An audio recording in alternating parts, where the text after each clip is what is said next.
amin pong pinakamamahal na tagapamahalang pangkalahatan ng Iglesia ni Cristo, kapatid na Eduardo V. Manalo, mula po sa Distrito Eklesyastiko ng Tarlac City, Tarlac.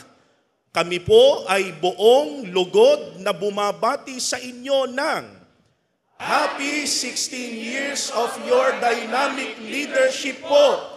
We love you so much po.